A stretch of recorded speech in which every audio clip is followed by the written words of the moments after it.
These are the 3 foods that destroyed my gut.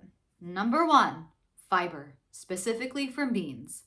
My body could not digest beans very well. I mean, I was plant-based for like 8 years, but even when I started to eat meat, I still incorporated beans into my life. But I noticed that because I already had gut issues for so long, specifically IBS for many, many years, at least more than a decade, eating beans, I did not feel good. You know, the fiber from beans and the fact that I didn't get the bioavailability from the nutrients in beans, which basically means, guys, I didn't retain the nutrients from beans. It was just floating around in my body. When I ate meat, the nutrients from meat, I was able to utilize those nutrients, and there was great bioavailability in there. So my body was able to use the nutrients from meat, and I felt a lot better. But from beans, I did not feel good.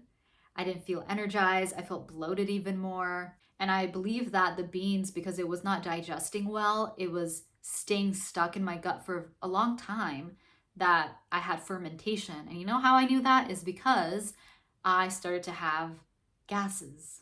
Okay?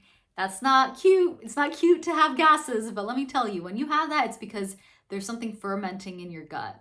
And your gut, your colon is part of your gut, you guys, believe it or not. That's why I think some people do well with beans and others do not, is because one of the reasons being is that someone who has gut issues, IBS, will not do well with beans because it just doesn't digest well. And people who don't have IBS eat beans and they feel amazing. Or not even amazing, they just feel okay and they're able to digest it out of their system. Like my father, when he ate beans, he felt tired. He felt like his bones were more brittle. Like he just didn't feel like his bones were more flexible. For some reason, he had a very negative side effect when eating beans. And I did too, but really for my gut. You know, my gut didn't like it. It just fermented it a lot. And so beans, I took it out of my diet. Food number 2, I took out vegetables. I think vegetables are overrated. And I say that because as someone, well, this video is about people who have gut issues, and I had gut issues. And when I took out vegetables out of my diet, I felt a lot better. You know, I didn't feel like I needed them anymore. I got most of my nutrients from meat now, and I felt good just eating meat. And when I did try vegetables again, like asparagus, I was like, this is whatever. It's not like hurting me, but I would eat other vegetables, like I would eat kale and spinach while I was eating meat, and I didn't feel good. Like when I ate spinach and kale, I felt bad. I felt like my stomach couldn't digest it well. I felt more bloated. I thought it was the meat because I ate it with the meat. I just didn't feel well, and it's because there are anti-nutrients in kale and spinach.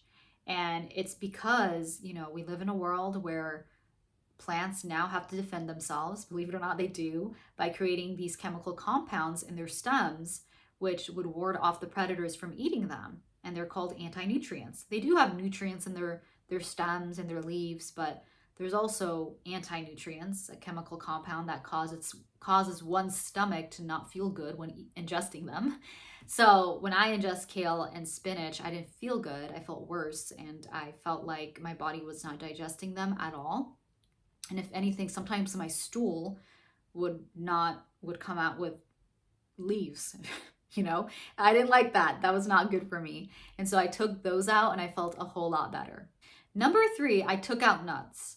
Now, nuts are delicious. I love nuts. I'm not going to lie, even now, I think they're great, but there are too many oxalates in nuts because, like I said with plants, like nuts had to defend themselves too, and they created these chemical compounds called oxalates, which ward off predators from eating them.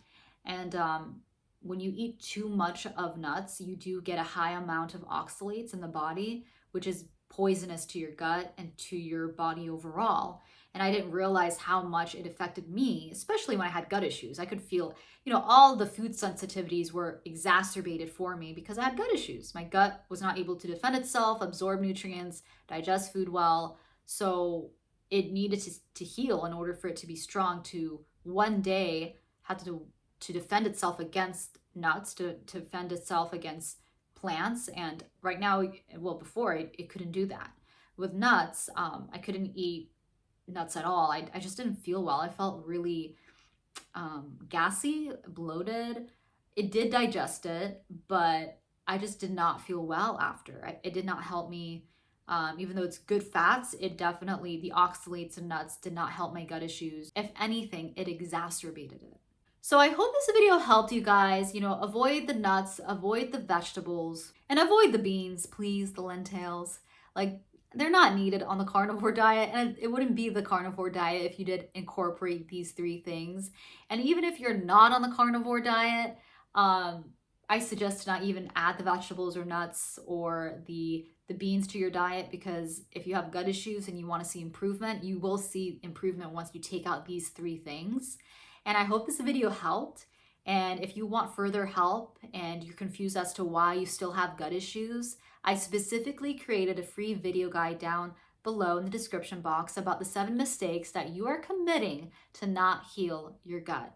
I hope you have an amazing day, and I will see you in the next video. Bye for now.